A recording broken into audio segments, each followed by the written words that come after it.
A little bit behind schedule this morning, but yeah, we've got this. So yeah, this is our long-term plan. Base agenda items are just moving us slowly through this. We've got plenty to chip away at through the long-term plan, and a lot of the long-term plan stuff will also come through the park committee workshops. I want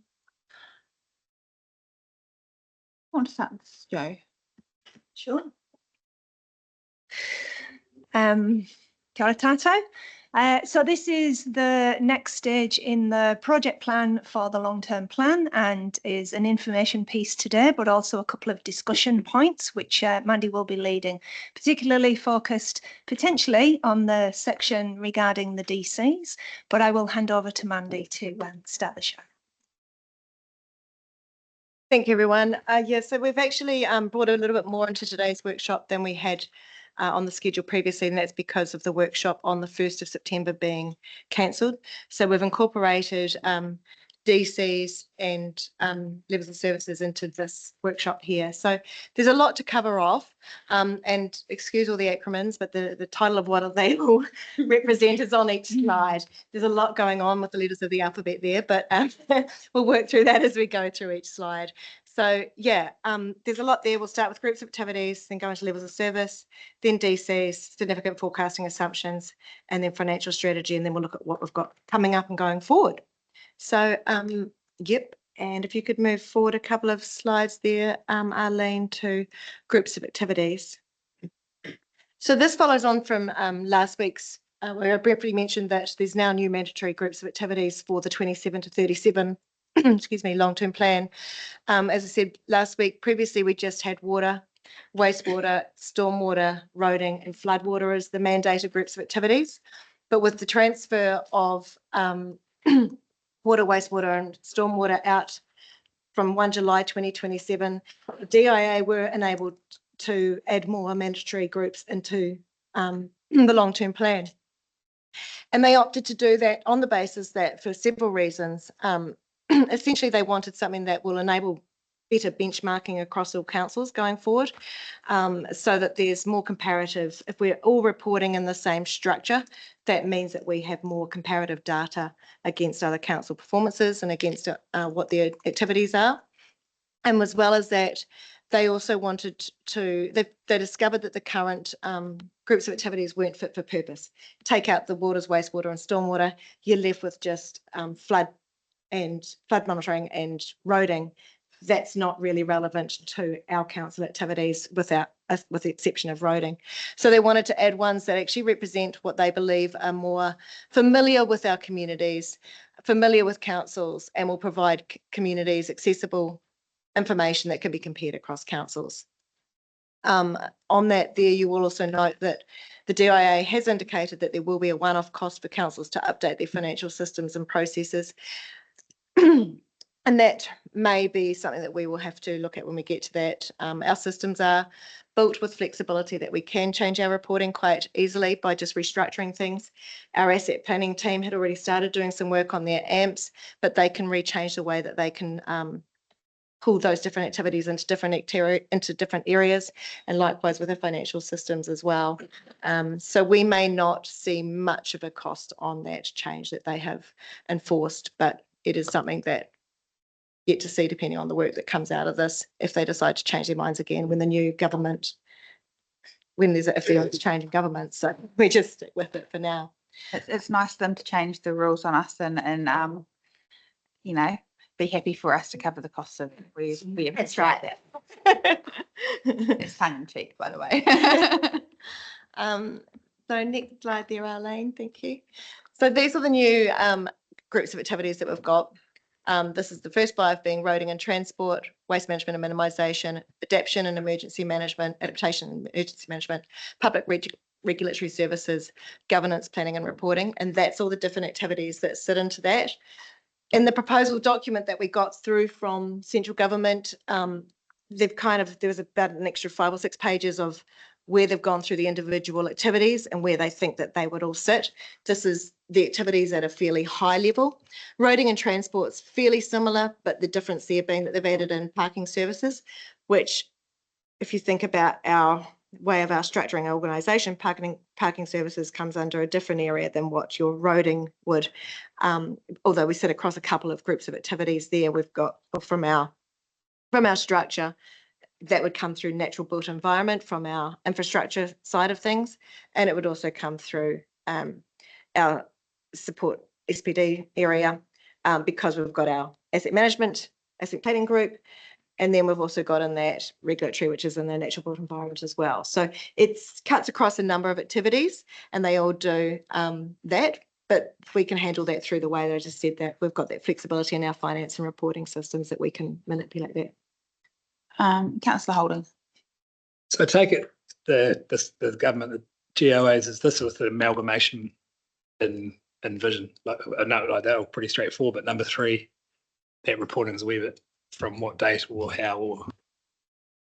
Yeah, so basically with the forward view of the reform as well, this is another reason why they've decided to put that change in now, as I said, with the water, wastewater and stormwater coming out, but also with that change of what does councils look like or who they become. That's why they wanted some similar reportings or the same through, so that when we do change, if systems change, if the reform progresses, who knows what happens after the elections, but as that progresses through, there is a system of commonality on reporting and the way that they are our key activities recognised. So does that make sense? Yeah.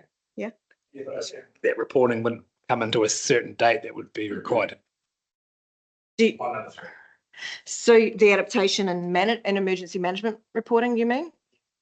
So that you mean like that mainly sits with regional councils right now? So if we become a group with the regional council, it would just slot in nicely. And then any little bits like emergency management we do actually have at the moment. So there's little bits and pieces that would slot in with that logically when whichever councils join with whatever councils, we're all preparing our numbers the same way so they can slot in nicely, same group.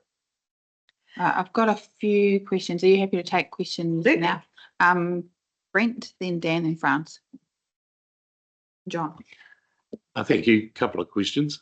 If we're going to change the way we're reporting, will this flow through into our annual report? So will that have an effect then on how we can compare year on year? Because that makes that obviously, it kind of breaks a way we've been reporting, which could have effect for the public to be able to understand where our finances are at.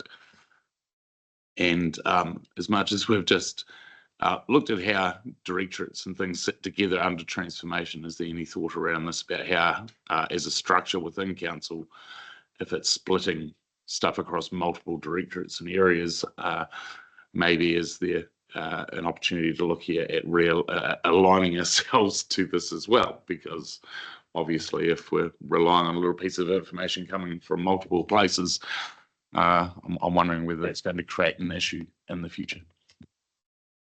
Yep. So in terms of the first question, it actually happens quite often. People can change their groups of activities at any point through the long-term plan process. And you kind of touched on, we have just done a significant restructure with transformation program. But underneath these groups of activities, we've got about 40 different activities in our GL, which kind of stand alone as separate entities anyway. We talk about them individually as in the power workshops later today.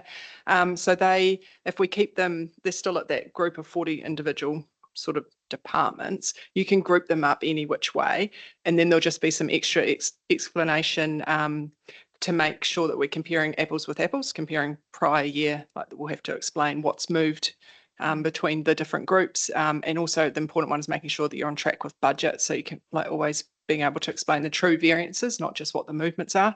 So you'll probably see a lot of extra narrative in the annual report that year when that change happens. But yeah, we have just been through it reasonably simply with the transformation. Our 25 annual report presented it in one way, and then our like the annual plan that we've just adopted is more of the 4 directorate sort of level. So it's easy enough to do. Can I just add to that?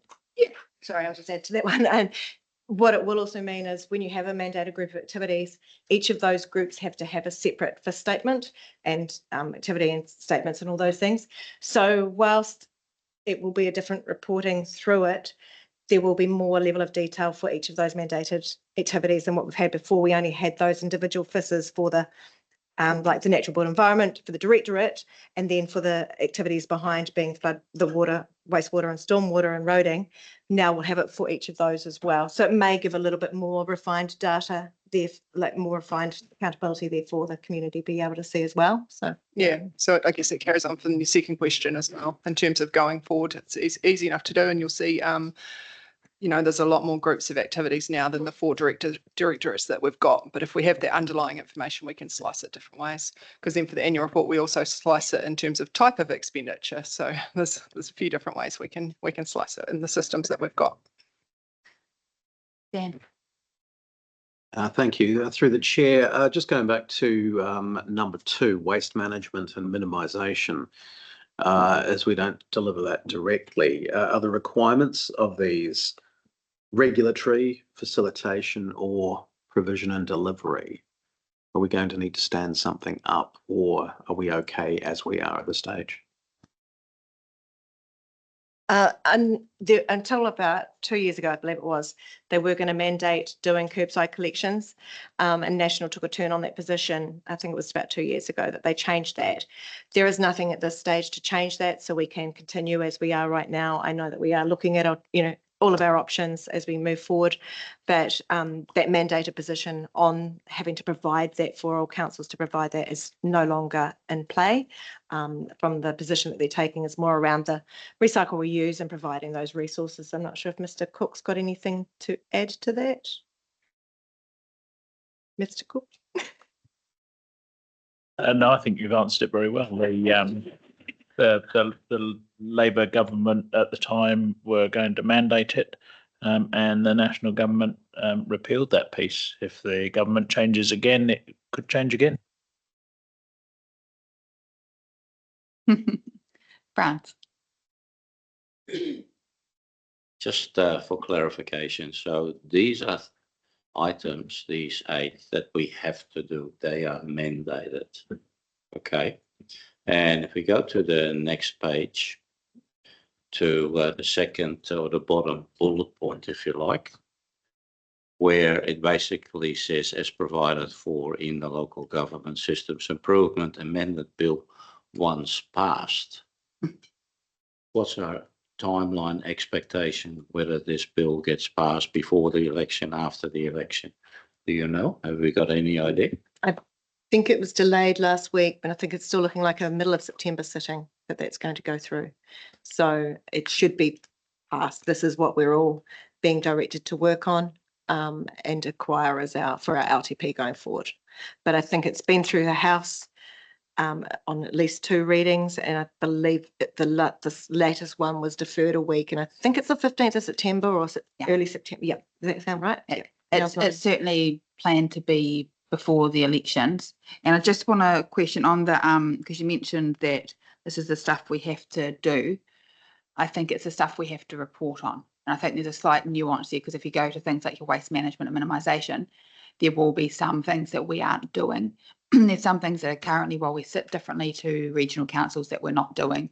So they will be something that we report that we're not doing. Well, that's the key point I was trying to make. As in, this is stuff that we have to report on is something totally different than something we are mandated to do. If I take their social housing, for example, which according to this, we are mandated to do. However, there might be different opinions on that, as in whether we should continue to do it. Hence, I wanted to clarify, this is something we either have to do or something we have to report. And there's a mountain of difference there. Yeah, and that's correct, as Mayor Mal said, it's mandated for reporting. They are the mandated groups of activities for reporting on. So we will be having to present FIS statements, activity statements, all those things, and performance measures for each of these groups of activities. If we don't do them as an activity of council, such as the floodwater, which we previously didn't do, we didn't have to report on that if it was an activity. Yeah.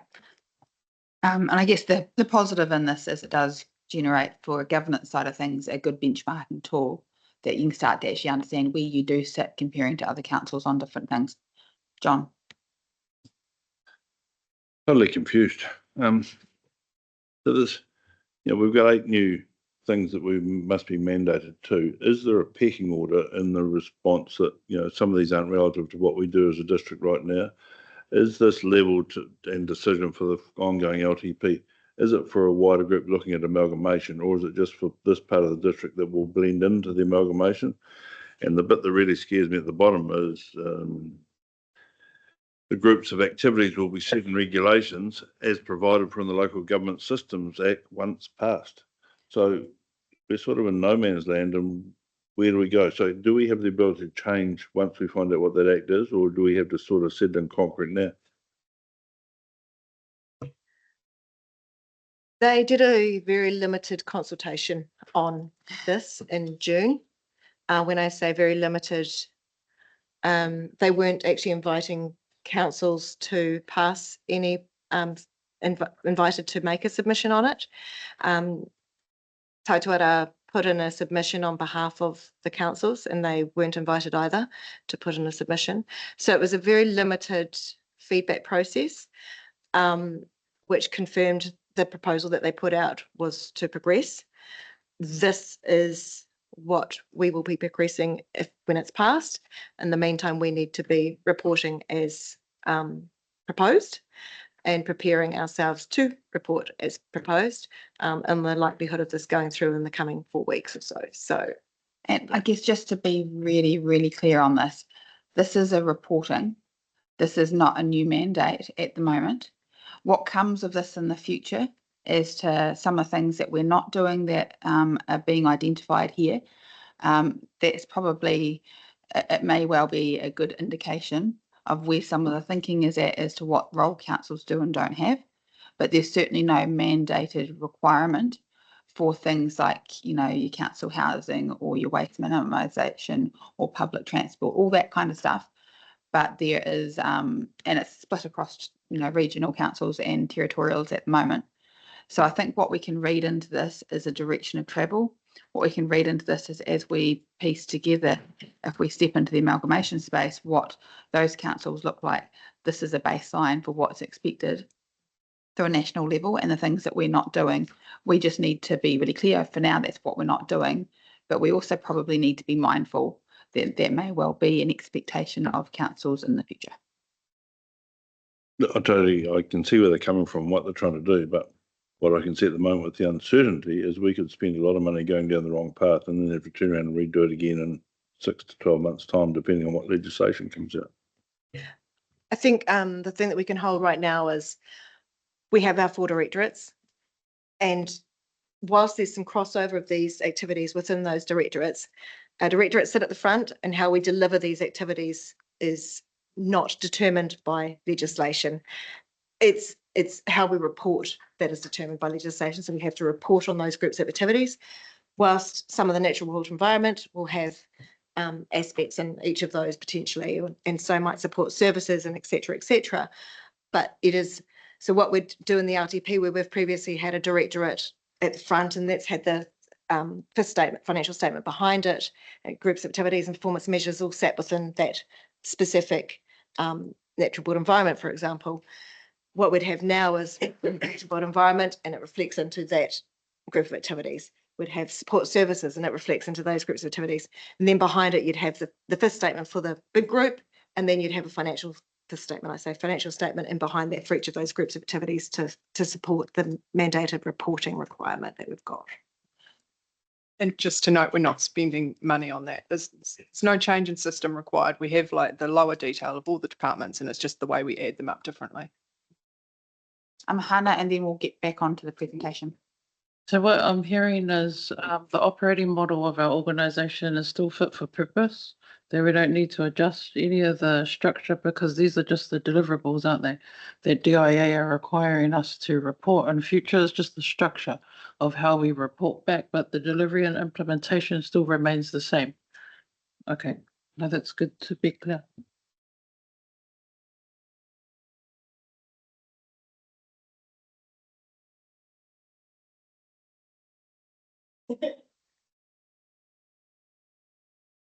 Thanks. So just going on to the next slide and the next slide after that as well, Arlene. Just saying that, yeah, as I said before, previously in the last long-term plan, we presented each directorate at the front, then reported on individual activities within that, with separate activity groups for the water, wastewater, stormwater, and roading, which were the mandatory ones. And this one, we'd present the directorates at a high level, and then there'd be, as there's a cross-referencing in each of those activity groups, we'd do those specific activity groups behind. So we'd have to have new performance measures for those activity groups. One thing that we do need to review is those performance measures for each of the activities into the new activity groups. And that's something that we'll be working on. Previously, they've been very strict on mandating as well the measures, performance measures within each of those activities. So water, wastewater, stormwater, roading all have very strict performance measures. They haven't created any new performance measures for the new mandated groups of activities. However, there has been some discussion around the Chief Financial Officer sort of forum, financial forum, around setting some so that as well there is commonality across councils, because going to new groups of activities doesn't make sense without having, for benchmarking purposes, if there isn't some commonality in those performance measures going forward, and we need them to be appropriate for our councils and our communities. So yeah, It'll that's the next. come, won't it? Yeah. Yeah. So the next bit is levels of service statements. So my slide. So the ones that we set for our long-term plan in this forum are at a high level. Our activity managers set the operational levels of service in line with policy, budget, needs and direction. The service review discussions feed into the levels of services set by our activity managers, and we need to develop levels of service statements for each group of activity as mandated by the DIA. So that's part of what we have to report on through that groups of activities. So I didn't have a lot of time, so I've only got 2 up there right now as examples. That's something that I'll work on and bring back to you all, and I'll work with our asset team and then come back to you all. But as an example, some of the levels of service statements that we'd be looking at for this high level of group of activities would be, for example, for roading and transport. We stated in our 25 to 34 long-term plan that we develop an accessible, affordable and safe land transport network across the Waitaki district. And for waste management and minimisation, we hope to ensure everyone in Waitaki has access to affordable and effective waste services. I didn't get to any others. Yes. I guess just to, and I get your point from the last slide around the level of service and the governance sense are a high level, and then when it comes to management sense, it's putting our policies into place.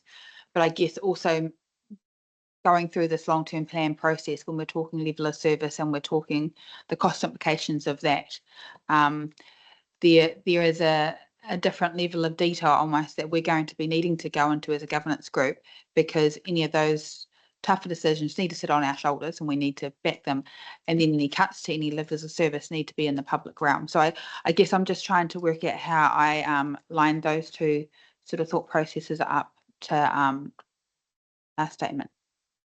Does that make sense?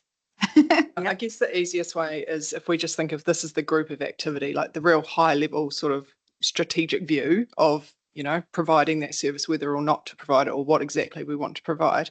And then you'd get down to the department level of service that we're going to be talking about in the PAR workshops. And, you know, you can get quite into the nitty gritty at that sort of level.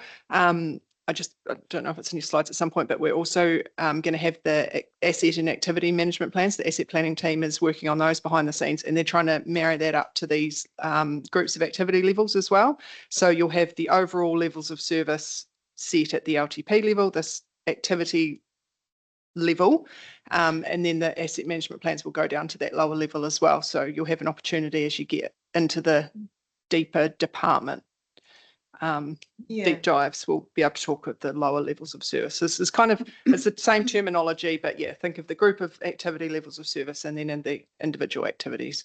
I guess just if we go back a slide for a second, sorry, Alan.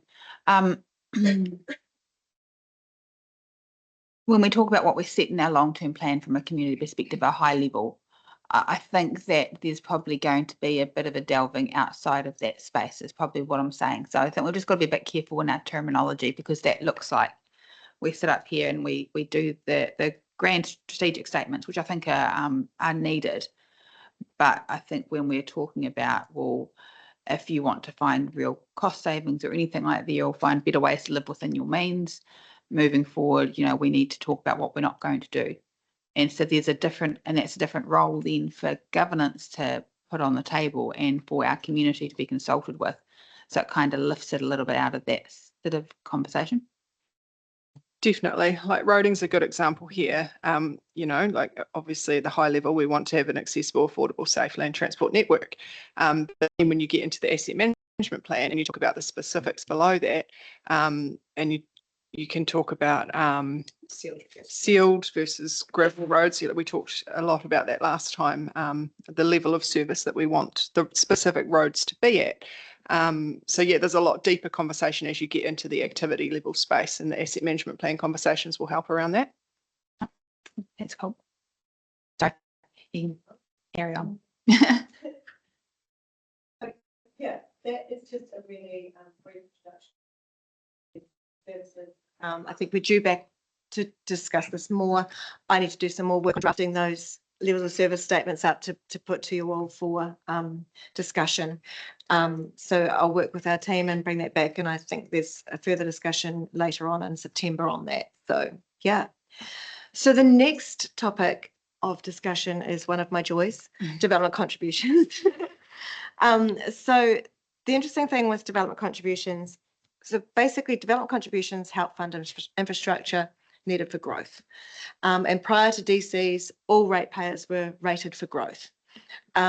When we introduced the DC policy, I think it was in 2006, our council felt that it was fairer for developers that create that cost of growth to contribute to that cost of growth rather than all ratepayers. So that's household builders, people building a household, to businesses, that whole full range of those that are creating a change of impact on our network in one way or another. They are the ones that bear that cost rather than all ratepayers. So all developments are assessed for water, wastewater and roading DCs at various stages. It may be at resource consent, building consent, certificate of COA or application to connect to services, but you're only assessed, you're only required for DCs once. You're not assessed at each stage to be paid 4 times. It's one requirement for DCs only. To require DCs for an activity, the modelling is built around projects in the long-term plan that contribute to growth. So if there are no projects for growth in your long-term plan, you can't require DCs for that activity. So that's why as a council, we don't require DCs on stormwater, because we haven't actually had many growth activities for stormwater specifically in our long-term plan. Helpful question. What have we seen from that change in 2006? So now we're sort of still challenged with infrastructure problems and maybe growth, but is it much different than when it was all ratepayer funded? In 2006, when we first introduced the policy, I believe that was a very basic policy that was essentially, I think it was about a 1% contribution was taken off all those. Prior to that, it's as far as financial amount goes, or change in development levels? What were you meaning specifically? It's up today. I'm just thinking. I think the biggest change is generally the spend is sort of split up into 3 categories. So one is just straight renewal, one is addressing new standards, and then there's growth. The new standards piece was very light probably when the first assessments were made, because it was sort of looking out into the future, and other than some minor water standard upgrades, there wasn't a lot on the horizon that would actually required a significant amount of spend. So I think that's probably the piece that has grown by far the most over that period. But it's also a piece that can't be funded from the development contribution. So that change in level of service piece is the one that's grown. And I think to add to that, development contributions took quite a period of time to be accepted by our developing community. They are a cost to the developer, and previously possibly ratepayers weren't aware that they were all being rated for growth, that was a line item in their rates specifically. it's taken a long time for our developers to accept that this is part of a development, but I think majority of our developers accept it. No one would say that they like it because it is a cost on top of as part of their development, but it is a cost that is related to that impact of the development on the network. So it's up. Yeah, not all councils have a development contribution policy. About 55 of the councils have a development contribution policy, and the balance don't, and they rate all their ratepayers. So of sort of 68 councils, majority do have a policy. The interesting thing, of course, is that with the transfer of waters from 1 July 2027, we will only have a DC policy for roading contributions. And then further to that, to further change things, DCs are moving to development levies between 2028 to 2030. That is also going through Parliament at the moment as to timing and effectiveness. But at this stage, it is currently looking at you can start introducing development levies from 2028, and by 2030 development contributions will be fully removed. That's current proposal. What development levies are going to do is they're going to introduce a national stable policy so that everyone will be modelled essentially the same. The way that DCs are currently structured is that we all have our own modelling. What we call a household equivalent unit is basically one household has a set amount of DCs that are required for them, and that HEU and the structure and the modelling build behind that varies across each council because it's their own entity how they write it. The new development levies are intended to put a greater contribution to infrastructure. We are not contributing enough from our developments to infrastructure, so council doesn't have enough money in the pot to actually support the work that they have to do for growth and development and support that. So development levies will see a significant increase from we are one of the lowest councils in the country for the development contributions that we do require. And it is likely that when it goes to a national model for all councils, so there is no option of optioning in or out at that point, our amount of levies will be significantly different for our district. Next slide, please, Arlene. John. Okay. Yeah, so again, I'm confused. So, and I might have missed out, but the annotations 1 to 3rd bullet point down, RC, BC, and COA. Yes. What are they? So resource consent. Yep. FC, financial contribution.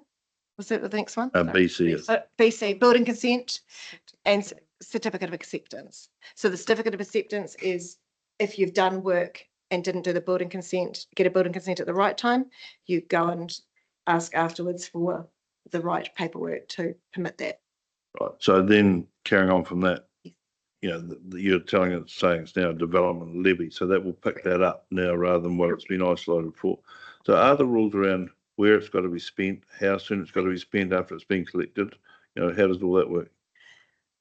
So on development contributions, there is very strict rules on how you can spend it. When it comes to water, wastewater, our areas of growth modelling on that is done by ward base. So if you've got to have the growth, and please, Mr. Hope, feel free to step in if I go wayward. But it's ward-based activities for water and wastewater. So right down to the intricate. That's happening in Karaha, or that's happening in Totra, whatever. Whereas the roading network is treated as one, and that's because it's too difficult to treat that as an individual area when it's all a connected area, network, infrastructure. When it comes to development levies, at this stage they haven't built the modelling. There has been argument put forward so their initial indication is around urbanisation. Which leaves a lot of gaps around quite a rural community, and that feedback was passed back on submission back to them to say, well, urbanisation, what's your definition of urbanisation and connection into that? So that actual structure hasn't yet been released. We're yet to see that modelling. That's why I really can't make any more up than that.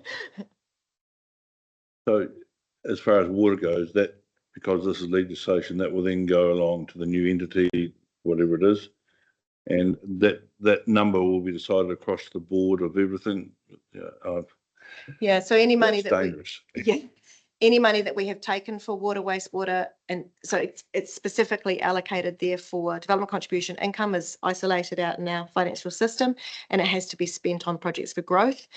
And when we change over water to the new entity from 1 July 2027, my understanding is that money that has been gathered from development contributions up to that time also transfers to the new entity from that point.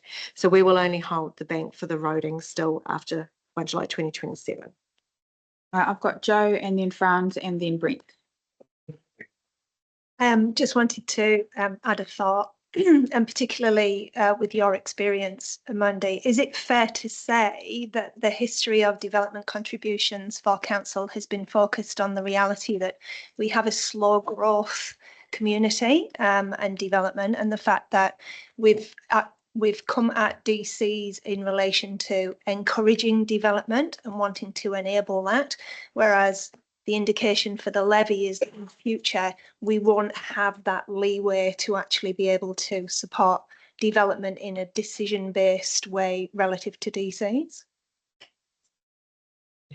Some aspects of it, yes. And I'm sure some of the councillors around the table will know that,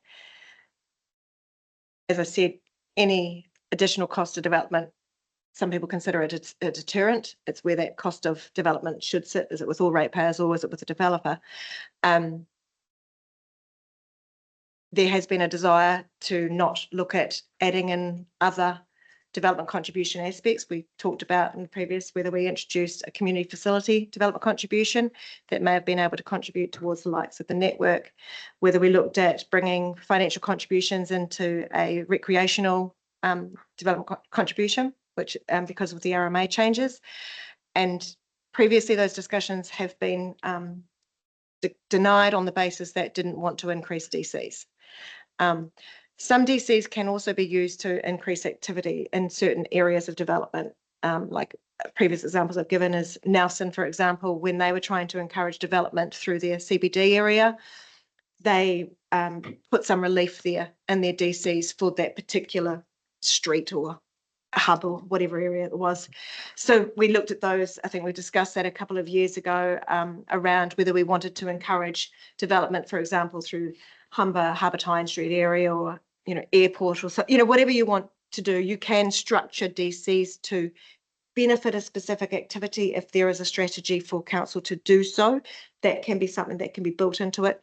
We've also added in additional land uses over years where we've seen activities like the retirement villages where it's been ongoing development. We didn't used to have a land use for that, so we built a land use that had stable modelling, so we weren't taking that time every time to review it and costs. We're minimising costs by having to go and get a special assessment every time. So they change over the time of your community to help support that development with the cost sitting with the developers rather than the wider community. Does that? I might have confused that again, sorry. I've lost it. My turn. You might have to condense that version a bit, Mandy, I think, for everybody concerned. We lost a picture here, but first of all, it's doing my head in. Second bullet point. I think it's supposed to read the last sentence. Council felt it was fairer that developers who create growth to contribute to the cost of growth rather than all ratepayers. I think you're missing a word there. However, not to be too particular, I do have a question around that last bullet point and getting a little bit to Councillor McCann's comment about acronyms and all that. DC still stands there for development contributions, not district councils. Right, okay. So development contribution moving to development levies between 28 and 30, then that will introduce a national consistent. My question is, does that national consistent model already exist and we are moving towards it, or is this national consistent model something that is going to be legislated by federal government? 100% on your latter point. It doesn't exist currently and it will be mandated by central government. They are in development of that now. The next stage is, I think, again, another September Parliament sitting on it, but still no one has seen any of that modelling come through. But we know that the intention of that modelling is to require a greater contribution to growth from developers. Just for clarity, if I may, Madam Mayor, this has got to come out of the rates again. This development contribution.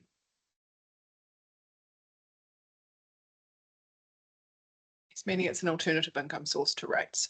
So you would, Yeah, that's your whole point. Yeah, That's the whole point of yeah, development yeah. contributions, to ensure that the developer pays instead of the overall community.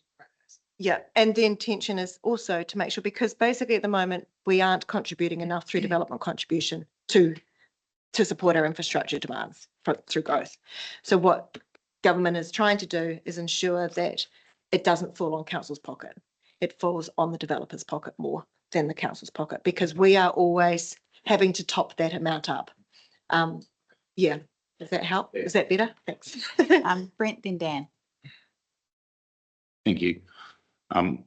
Just in the interest of perhaps expediting this, I see the next steps to continue to develop or bring to council at a later date, or I think in like that within 18 months to 3 years, we're going to have something that nationally is being, the work's being done for us. And in light of a conversation we had earlier about doing less, I'm wondering whether this is something we even need to really address. I mean, if it's going to be a national policy that we have to deliver and for the sake of 18 months to 3 years, I'm not sure we're going to really seek many benefits when we look at the numbers that are being currently contributed through.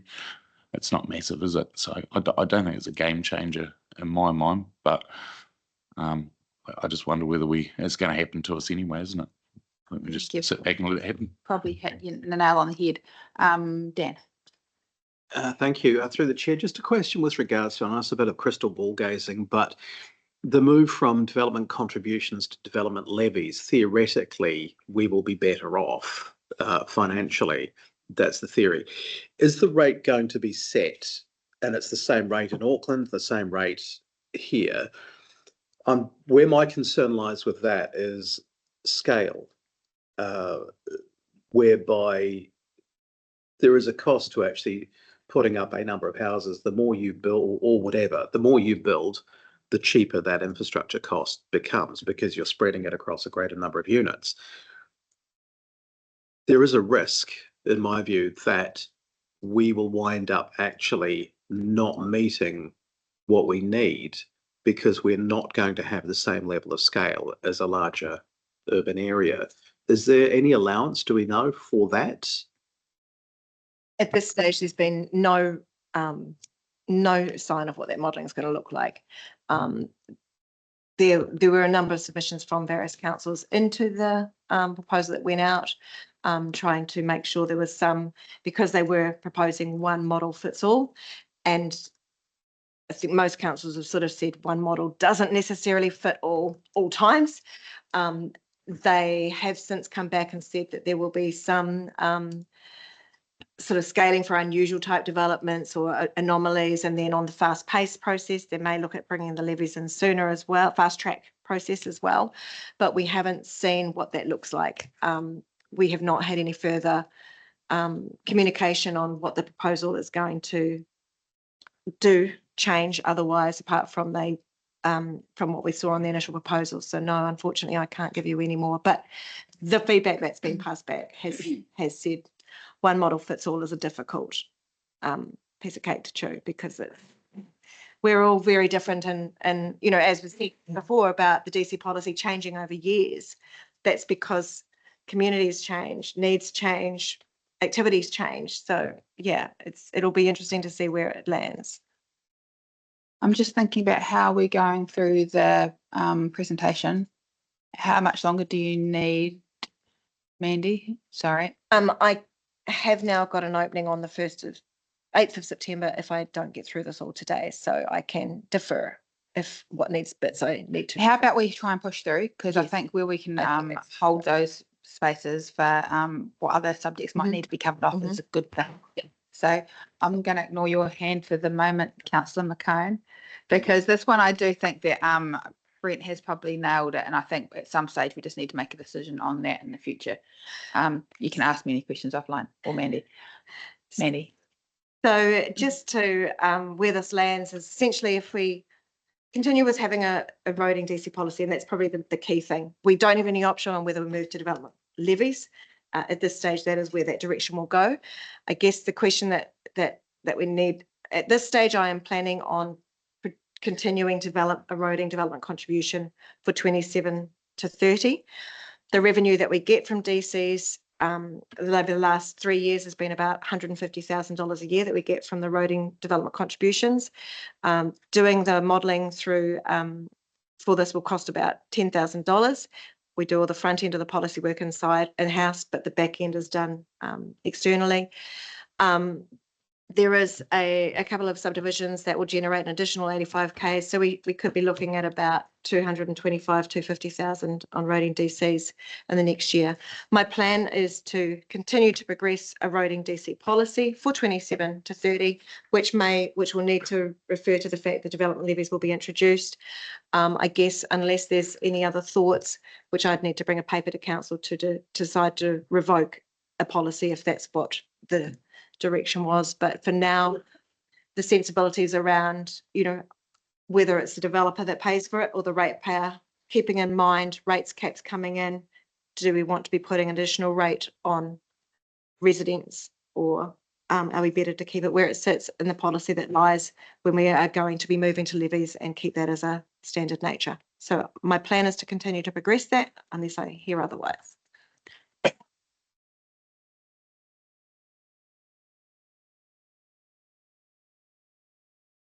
Yep. So I'll keep pushing on that. So the next topic, I've kept it really brief because it is a really big document and I haven't put that in behind it all for reading yet. Significant forecasting assumptions are an absolute key point of the long-term plan because they are the assumptions that you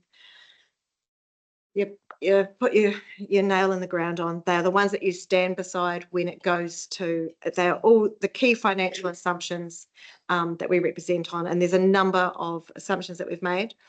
Margaret's done some really great work on the significant forecasting assumptions document. And with that, it is large because it's giving the context to it. I think when it goes into the LTP, it becomes a very tabulated small document, which doesn't have that full story behind. So I'm going to put that into Docs on Tap for you all to read. We discussed significant forecasting assumptions again, and I think it was the 15th of September as or 22nd, one of those 2 dates coming forward.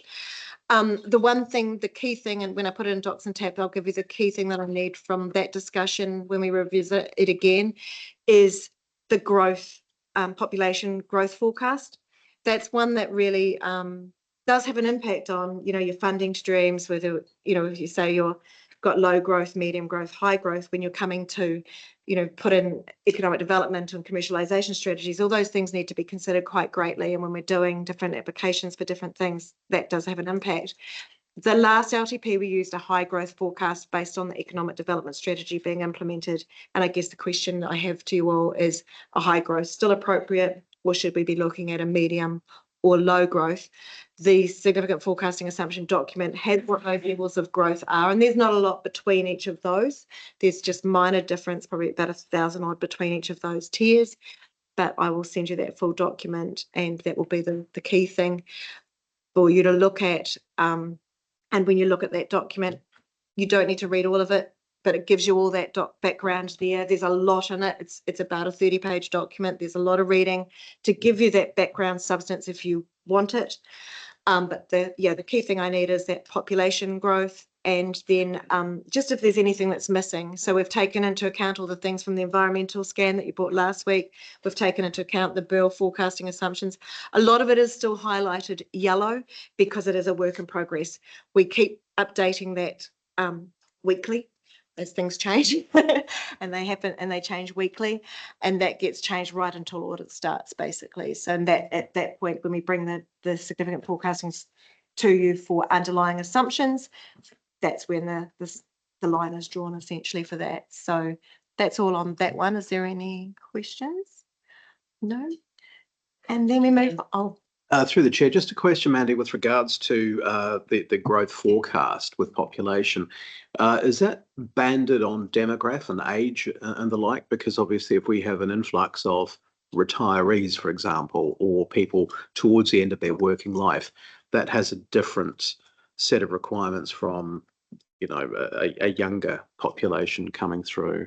Yeah, no, there is a definite demographic breakdown in that information as well. So there is a substantial amount of information, and definitely demographic is addressed. As I said, there's possibly too much in there right now, but it gives you the context and recognizing that, it's one of the absolutely key documents for shaping what we accept and use as our base. It also talks about the rates cap and that, what we use as our stick in the sand on that, what we use as our stick in the sand as we go forward on climate change assumptions, as we move forward on it's a really key pivotal document, and we wanted to give you that full story rather than just the snip, which will come in the LTP. So I will now hand over to no, wait. Quickly to France first. Just a request to our governance, you have an email to the link to that particular document, because according to Mandy, it's very important and I tend to forget that. We send it on an email, it'll be stuck there until I look at it. Yep, thank you. So just a high level about the financial strategy. So this was completely rewritten for the last long-term plan. So the last one was adopted 30 June 25, and it's still in play now, and it's still very relevant. You can find it on page 123 of the long-term plan, which is on our website. It's a short, sharp little document, and it mainly talks about it's reliant on key documents such as our strategic framework, and there's underlying principles and challenges and stuff that we're aware of, and kind of in the same climate that we were last year when we did the long-term plan. So a lot of that doesn't change. It's quite reliant on the result of the commercial strategy, which you saw recently. So any big change that gets made through that strategy, if we decide we want to do significant investment, changing our existing investments like council-controlled organisations, all those sorts of conversations in that commercial space will have an impact on the financial strategy. Also, the conversations that we're going to be having through the PAR workshops about levels of service, because that kind of flows down to our expenditure, a CapEx program, how much we want to invest in all the services that we deliver. And then all of that information gets put into the financial strategy, and that's where we think about how it's all funded, the different levers we pull in terms of other income sources, fees and charges, reserves, what's left of the reserves, investments that I've touched on with the commercial strategy, and then the fallback is kind of debt. So there's quite a bit of a conversation to have around like once Three Waters goes and all of that associated debt, whether we want to pursue reducing our debt balance over this next long-term plan, or are we comfortable with maintaining a certain level of debt to fund our long-term assets that are 30, 50-year infrastructure and things like that. So some big juicy conversations to have around that financial strategy as we start to get into the more detail about setting our revenue and financing policies and the detailed numbers for the long-term plan. Brent. I guess a big question for me around this is if rates cap and come in, it's probably more of a rewrite again, is it, than a review? It will have quite an impact on this part. So in our last long-term plan, we were aware that rates capping was coming. So if you look out beyond 2028, we were under that. At the time, we thought it was around 4%. So we were well under in all of those later years anyway. So maintaining status quo, once Waters goes on 1 July 27, the numbers don't change that significantly. And we do have an opportunity to talk about things, other options, the commercial strategy, other income streams, other user charges, levers that we can pull, or we have a lot more debt capacity. So we do have a bit of options to consider this time.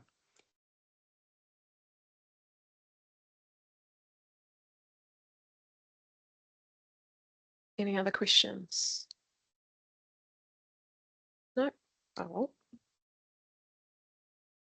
So this is just a look at what we've got coming up. So we've got obviously this afternoon past service reviews. Then next week we've got the Ahuriri Community Board, which is the same introduction as what was done at Waihemo. We're doing that up there. The 15th of September we've got, and as I said before, we may have the 8th of September now. That's yet to be confirmed, Mel and co. Whether we look at bringing anything to that one. But on the 15th of September is a council meeting where we'll be hopefully adopting the strategic framework and endorsing the draft significant forecasting assumptions that were just discussed briefly. So we'll get that document loaded for you. 22nd of September, Strategy and Advocacy Committee to discuss the strategic partnerships for the LTP, and that's yet to be confirmed. Craig's working with Shelley on that. And the 29th of September, Council Workshop on Levels of Service again. So that will dig into that a bit more with the other 6 statements to bring to you all. And then just to recap on what you've had on the next slide, Arlene.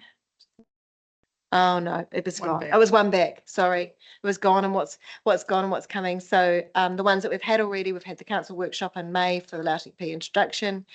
Waihemo on the 10th of August at LTP introduction. We had the council workshop last week on the environmental scan, and the 25th of August today, we've had all the letters of the alphabet.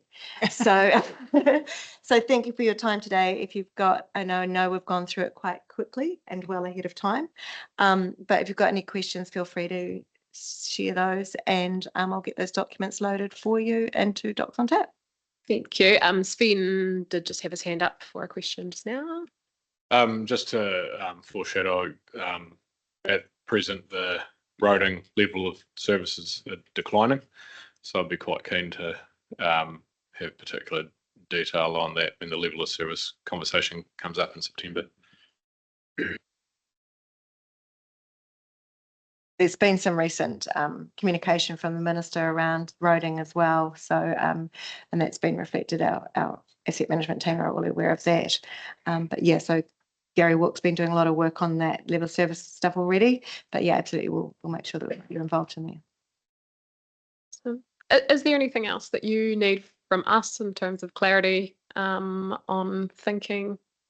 My 2 key things that I needed from today was just, to see whether you're happy for me to continue on that roading DC policy work, which has that revenue stream attached to it, which I've got that direction to do so, and as well, just letting you know that the significant forecasting assumptions are going to be put in Docs on Tap, and that's something we're discussing in 2 weeks. As I said, there's a lot of information in there, but it sets the context. A lot of it is still a work in progress as well. So there's a lot of yellow highlight because there's a lot that just has to be updated as we go, but it'd be really good to get that growth forecast for population locked in on that 15th of September, and to see if there's anything else that's missing in that you feel should be included or altered in any way. So yeah, thank you. Thanks, Mandy. And I guess just a reminder to everyone, when there is feedback or any other questions, to just keep everyone in the loop on that, so we're not sort of all individually contacting staff, and we are sort of all aligned, or at least informed. Jo, you're looking at me like you want to say something to wrap things up. Just to indicate again that relative to the long-term plan and the new process work, the project work that Craig has been doing, that there is a section in Docs on Tap with the long-term information in it. And if there are any questions that come up, it's always good to be prepared when we come before you too. So if there's anything raised from the SFA document that comes out, please let us know. And we look forward to the next session. Thank you so much, Mandy and Amanda. Excellent. Thank you very much, everyone. We'll take a break now.